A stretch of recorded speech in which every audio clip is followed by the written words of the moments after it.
अध्याय 1। अर्जुन विषाद योग, युद्ध के परिणाम पर शोक प्रकट करना। निहत्य धार्तराष्ट्रान्नः का प्रीतिः स्याज्जनार्दन, पाप में वाश्रयेदस्मान् हत्वैतानाततायिनः, तस्मान्नार्हा वयं हन्तुं धार्तराष्ट्रान् स्वबान्धवान्, स्वजनम ही कथम हत्वा सुखिनः स्याम माधव।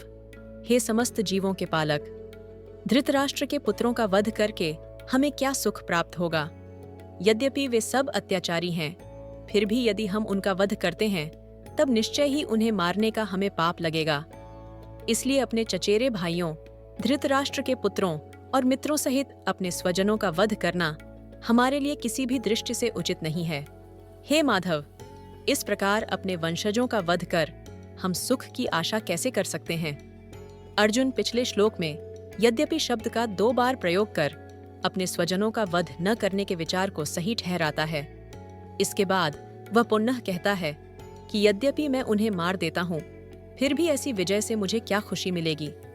अधिकांश स्थितियों में युद्ध करना और किसी का वध करना आमतौर पर अधर्म समझा जाता है, जिसके परिणाम स्वरूप बाद में पछतावा और अपराध बोध होता है।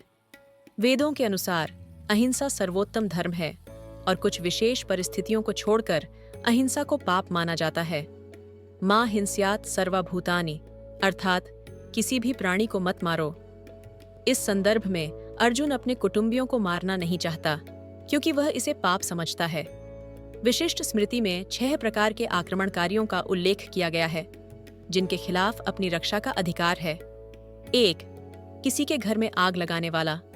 2. किसी के भोजन में जहर मिलाने वाला। 3. किसी की हत्या करने वाला। 4. किसी का धन लूटने वाला। 5.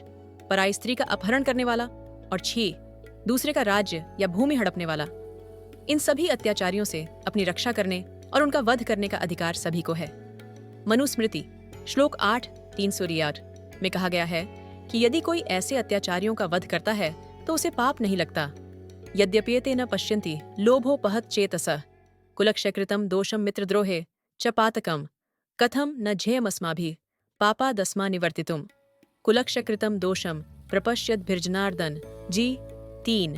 यद्यपि लोभ से अभिभूत विचारधारा के कारण वे अपने स्वजनों के विनाश या प्रतिशोध के कारण और अपने मित्रों के साथ विश्वासघात करने में कोई दोष नहीं देखते हैं, तथापि हे जनार्दन, जब हमें स्पष्टतः अपने बंधु बांधवों का वध करने में अपराध दिखाई देता है, तब हम ऐसे पापमय कर्म से क्यों न दूर रहें। अर्जुन, जो कि स्वाभाविक रूप से एक क्षत्रिय योद्धा था, फिर भी अनावश्यक हिंसा से नफरत करता था। महाभारत के युद्ध के अंत में एक घटना उसके इस पक्ष को उजागर करती है। जब 100 कौरवों का वध हो चुका था, तब गुरु द्रोणाचार्य का पुत्र अश्वत्थामा प्रतिशोध लेने के लिए रात के समय चुपके से पांडवों के शिविर में प्रवेश करता है और द्रौपदी के सोए हुए 5 पुत्रों की हत्या कर देता है। अर्जुन ने अश्वत्थामा को पकड़कर उसे जानवरों की तरह बांध दिया और द्रौपदी के चरणों में डाल दिया। इससे अश्वत्थामा रोने लगा।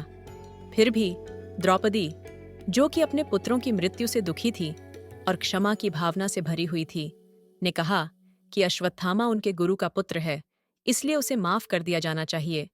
दूसरी ओर भीम अश्वत्थामा का तुरंत वध करने की इच्छा रखता था। अर्जुन, जो इस दुविधा में था, ने जब भगवान श्री कृष्ण की ओर देखा तो उन्होंने कहा, यदि एक सम्मानित ब्राह्मण अस्थायी रूप से धर्म के मार्ग से भटकता है तो भी उसे क्षमा किया जा सकता है, लेकिन जो व्यक्ति घातक हथियार से किसी की हत्या करता है उसे अवश्य दंडित किया जाना चाहिए। अर्जुन ने श्री कृष्ण के इस संकेत को समझा और अश्वत्थामा को मारने के बजाय उसके सिर के पीछे की चुटिया काट दी और उसके मस्तक से मणि निकालकर उसे अपने शिविर से बाहर भगा दिया। अर्जुन स्वभाव से हिंसा से जितना संभव हो दूर रहना चाहता था। इस विशेष दुखद परिस्थिति में भी उसने कहा कि वह जानता है कि अपने परिजनों और वृद्ध जनों का वध करना उचित नहीं है। कुलक्षये प्रणश्यन्ति कुलधर्मा सनातना, धर्मे नष्टे कुलम कृत्स्नम धर्मोभिभवत्युत। जब कुल का नाश हो जाता है तब इसकी कुल परंपराएं भी नष्ट हो जाती हैं और कुल के शेष परिवार अधर्म में प्रवृत्त होने लगते हैं। कुलों की प्राचीन परंपराओं और स्थायी मान्यताओं के अनुसार कुल के वृद्ध सदस्य उच्च मानों और आदर्शों को अगली पीढ़ी के हित में सहेजते हैं।